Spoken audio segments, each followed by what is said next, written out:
हरियाणा की 90 विधानसभा सीटों पर चुनाव प्रचार अपने शुमार पर जा पहुंचा है और इसी के चलते ही आज चाहे वो प्रधानमंत्री नरेंद्र मोदी हैं, इसी तरह कई केंद्रीय मंत्री हैं, कुमारी मायावती है, सभी दिग्गज हरियाणा की धरती पर हैं। और फिलहाल इस समय मेरे साथ क्योंकि उचाना एक हॉट सीट मानी जाती है हरियाणा की, और उचाना से कांग्रेस के कैंडिडेट ब्रजेंद्र सिंह है, क्योंकि कहा जाता है कि जिसका उचाना उसी का हरियाणा। ब्रजेंद्र जी, क्या कहेंगे? चंडीगढ़ फिर वापसी हो रही है। लोगों ने मन बना रखा है भेजने का चंडीगढ़। तो जिस प्रकार का माहौल है पूरे प्रदेश में, वही माहौल उचाना में है। कांग्रेस के पक्ष में एक लहर है आज के दिन प्रदेश में, और मूल रूप से ये है कि लोग भारतीय जनता पार्टी का जो 10 साल है उससे अब निजात पाना चाहते हैं पूरी तरह से।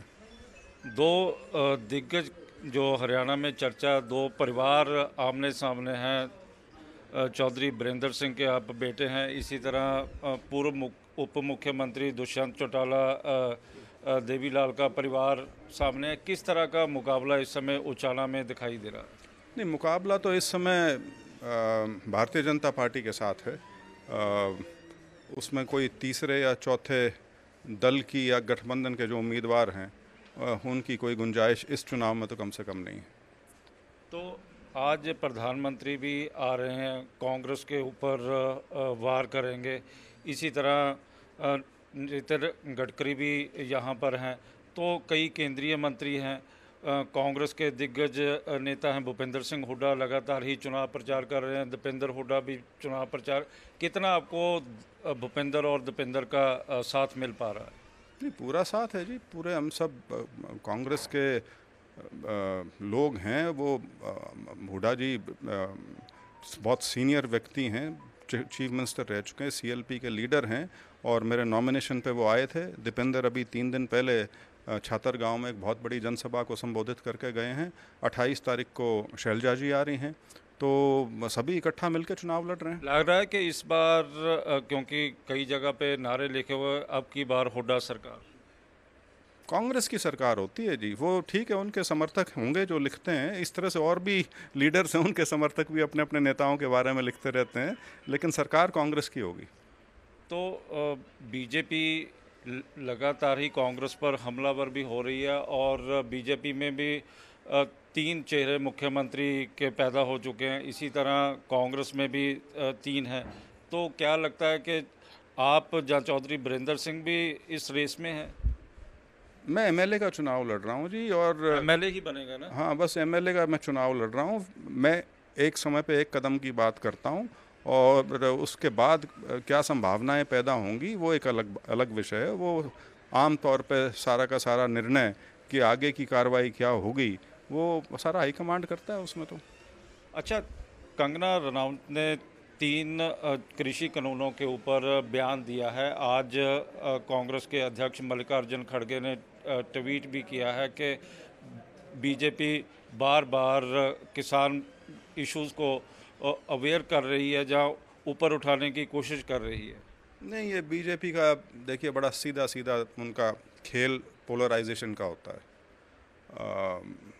यहाँ हरियाणा में 10 साल से उन्होंने यही खेल खेला है, उसमें कुछ हद तक कामयाब भी रहे, लेकिन अब जो प्रदेश की सरकार के प्रति एंटी इनकम्बेंसी है, जो उनसे नाराज़गी है उनकी विफलताओं से, वो इतनी ज़्यादा तीव्र है कि अब ये विभाजनकारी जो सोच है या जो इस तरह के मूव्स हैं वो किसी काम आएंगे नहीं।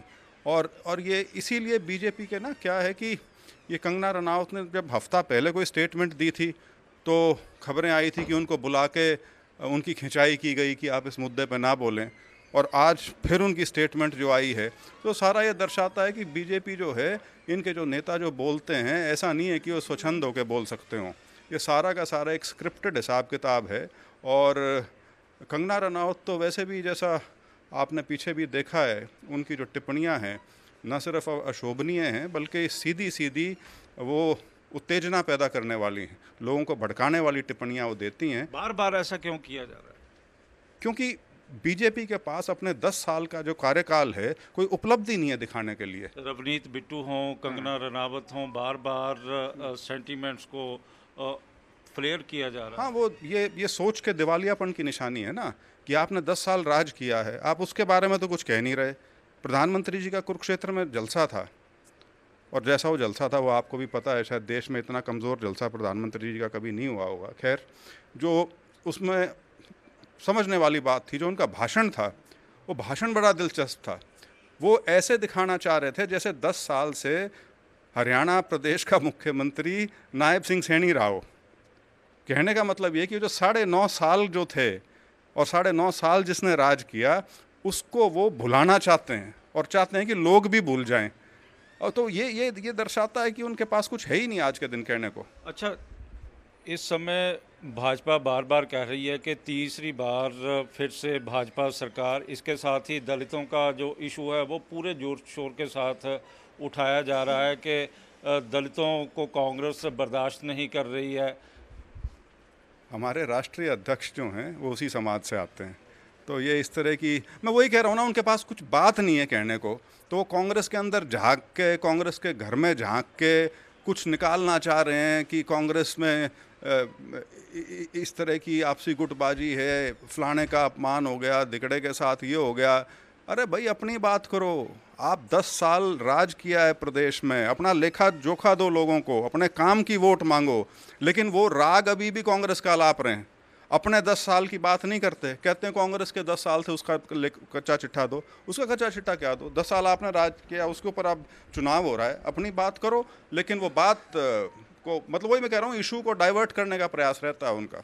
अच्छा, आप डूमर खां से चले दिल्ली पहुंच गए, दिल्ली से फिर चंडीगढ़ पहुंच गए और उसके बाद कांग्रेस में वापसी हो गई और 10 साल का समय लग गया। कांग्रेस और इसमें बीजेपी में किस तरह का अंतर आपको दिखाई दे रहा है? नहीं, मैं तो 10 साल कहाँ चल दिया, मैं तो 2019 परिवार की बात कर रहा हूँ। नहीं, परिवार की, फिर वो परिवार बताइए। परिवार, मैं एक अलग से, मेरी अपनी हैसियत है।